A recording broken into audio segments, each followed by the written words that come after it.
This is Hannibal back here from the HannibalTV.com.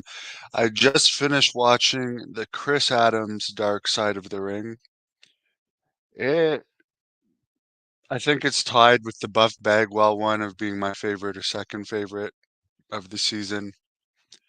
Which, by the way, Jack Kilby did an interview with Buff Bagwell a couple days ago right here on the Hannibal TV. If you want to check it out, he does talk about his Dark Side of the Ring.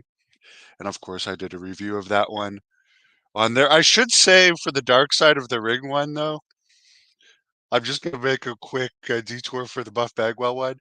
When he was talking to Jack Kilby, he denied Scorpio's story where Scorpio was saying that he was small down there, which you know where I'm talking about. But he did not deny that his mother shaved his balls. So take that for what it's worth. That was a very disturbing part of the Bagwell one. And of course, that Chris Colt Dark Side of the Ring last week is still disturbing me. You have a guy that looks basically like worse than Bushwhacker Luke, and I like Bushwhacker Luke, but it's like the amount of time they spent on Chris Colt doing porn and the clips that they showed in the last week's episode, that it's just something I never want to see again. So disgusting. And gay porn at that. And I'm not gay, so that makes it even me want to see it even less. All those clips. But as far as the Chris Adams Dark Side of the Ring, I'm very familiar with Chris Adams' story. I actually know James Beard very well. He was in this. I used to do a podcast with James Beard. Tom Lance and I used to be very close friends. He's featured in this a lot. Jeannie Clark, Steve Austin and Billy Jack Haynes' ex-wife. I've known her for many years. There's about 3 or 4 interviews with her on this channel if you want to know more about her. And she does talk about Chris. If you search up Jeannie Clark, Chris Adams, the Hannibal TV, you can hear her go into a lot more detail in various clips on this channel about their relationship. There's a couple of stories on the one funny thing on this is Kevin Von Erich telling the story about Chris Adams beating up his driver once for being late and getting him into trouble for that. And it's funny. I love Kevin Von Erich, but it's funny when he's saying that we had a strict rule of you had to be at the building an hour ahead of time. When Kevin Von Erich, um, if you look at the history towards the later years of World Class, one of the reasons why they had issues was for Von Erichs no showing their own events, and Kevin was one of them that would not only show up late but no show.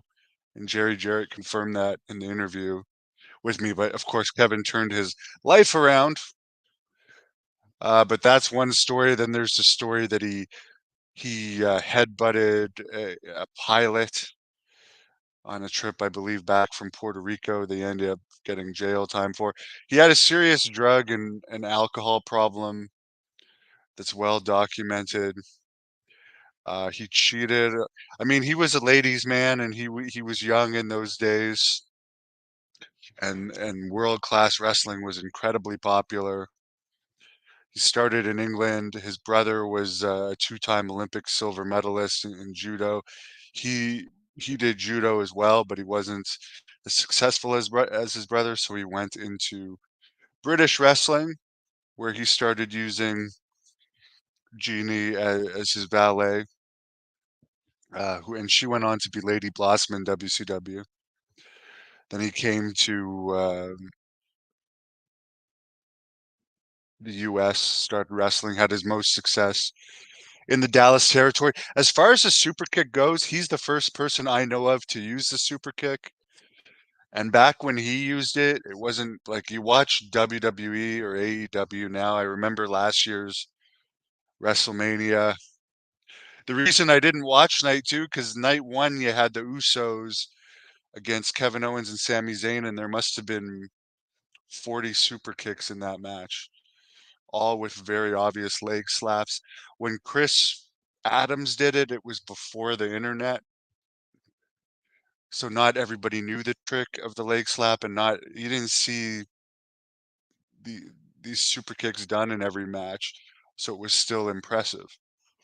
But he should probably be credited with inventing the super kick.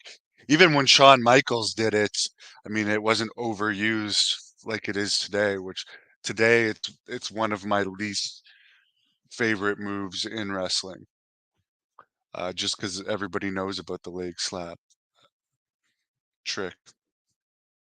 So at one point, he goes to WCW, where they say he was a jobber, but he probably made a lot of money. I think the minimum contract in WCW was 150,000, so he probably made more in WCW than he did in World Class.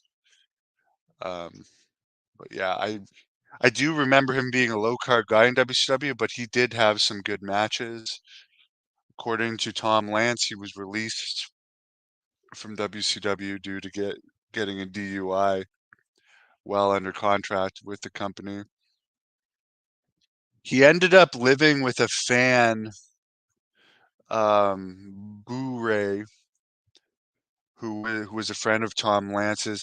I have heard through the grapevine though, honestly, and Boo Ray even says he was a when Chris was living with a girl in Boo Ray's house, because I guess Boo Ray took him in because he's a super wrestling fan that had some money. I mean, a girl overdosed on GHB, which was a popular drug back then for wrestlers. But I have heard through people in Texas when I was wrestling in Texas that Boo-Ray was also a drug user and partier. And that's one of the reasons why Chris liked living there and why Boo-Ray liked having Chris because they partied together.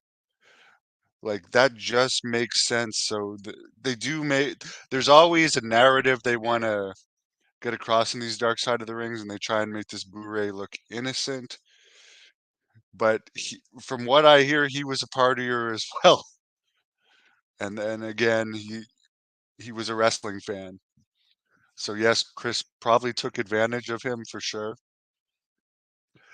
But he wasn't this innocent guy that lived a clean life and didn't do drugs. He may not have done GHB, but I'm positive he did other stuff from the stories I've heard.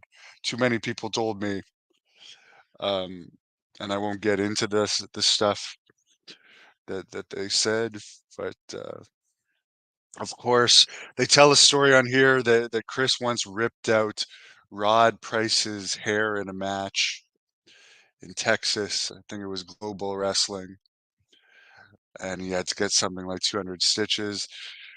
I'd have to ask Rod about that. Um, don't deny that something like that happened, but it seems a bit exaggerated for 200 stitches. He also supposedly beat up one of his wives. They go into the feud that he had with Steve Austin. He did train Steve Austin, which Steve will say he didn't train him that well, but he did get Steve Austin over with a feud with Steve Austin being managed by his ex-wife, Lady Blossom, who in the clips in this show did really well on the mic, I thought. And then Chris's current wife at the time, Tony, and Chris and Lady Blossom had a kid together, so they were still on speaking terms. Jade, when she did well in this episode, I thought she came across well. They also had Chris Adams' brother on this show, the judo champion, that was very well spoken. He said he thinks there's more to the killing. Basically, what happened was Chris was, I guess, doing drugs and drinking heavily. Alcohol is a terrible drug. It can screw people up and make people black out. There's no doubt that most of Chris Adams' incidents had to do with alcohol, and then if he's throwing narcotics into the mix, which, from what I understand, he was. That's just a recipe for someone going crazy, and that's what happened at some point. I get Who knows the real version of the story, but there was partying going on at Boo-ray's house, and Boo-ray ended up shooting Chris Adams after Chris Adams attacked Boo-ray. So I don't think it was any type of premeditated murder, 100%. Um, who knows what happened? I guess only Chris and Blu-ray know the real story, but as far as I know, Blu-ray wasn't found guilty of anything. But yeah, the only thing I'll say about Blu-ray is he wasn't innocent, I don't think. If you have Chris Adams living with you for an extended period of time, and even at one point his girlfriend also living with you, and he's a known alcoholic and drug user, I don't think that Boo-ray is as innocent as far as not being a partier as they made him out to be in this. But yeah, good episode overall. Chris Adams, certainly they all said he had a Jekyll and Hyde side. David Manning was in this too, former world-class referee. And a lot of people have that when they get under the influence of stuff. He didn't get control of it. We mentioned Kevin Von Erich had issues. He got control over his issues. I did see at one point an interview recently with Fritz talking about Kevin. He hated doing jobs and he hated losing in anything, including in life. And that's probably one of the reasons Kevin did get clean. He wanted to be a winner, and he ended up a winner in the end. Chris Adams um, had so many warning signs that he was he was going downhill, and like all these incidents of arrests and stuff related to alcohol, but he didn't take them. So it's unfortunate. He never reached his full potential as a wrestler, and it's just too bad because he was very talented and he was an innovator. I'm just going to I do have a clip that the Chris Adams documentary maker let me post of Chris Adams killer talking about killing Chris Adams that I'll put in the comments right now. I should have put this in the description, but I'll put it up on the screen. If you click on this link, it's Chris Adams killer Blu-ray telling the story of killing Chris Adams. Steve Austin really bashes Chris Adams in his book. There's obviously ended up being real heat there. But I will say one thing. Steve Austin was the number one. I think he won the Wrestling Observer Award for being Rookie of the Year when he debuted. Chris Adams really gave him a monster push right out of the gates. He may not have made a lot of money, but he got a buzz about him thanks to Chris Adams, where not a lot of wrestling teachers do that. I certainly can't say I had that.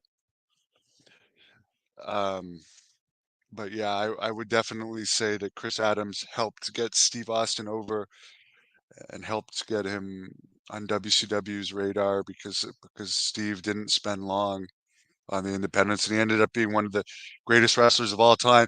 And if Chris hadn't introduced Steve to Lady Blossom, Jeannie Clark ended up coming up with the Stone Cold name for Steve Austin. So there was a lot of elements in Steve's career that wouldn't have happened without Chris Adams. Hello, Alfred. Chris wrestled in the Maritime. Got to have a few drinks with him, Big Chris. I had no idea Chris wrestled in the Maritimes. That's very interesting. What year would that have been? Giant Gonzalez, pancake eating Piper is doing well. I'll be seeing her on Friday. My foot injury is improving, so hopefully I can start having her more and more. I was back deadlifting.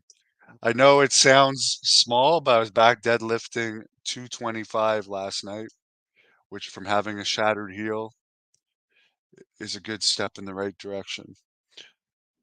1984, Chris wrestled in the Maritimes. Wow, that's amazing. Thanks for that information, Big Fish. Appreciate it. Let me know what you think about the Chris Adams documentary and if this Blu-ray guy that killed him is as innocent a person as he was made out to be in this documentary.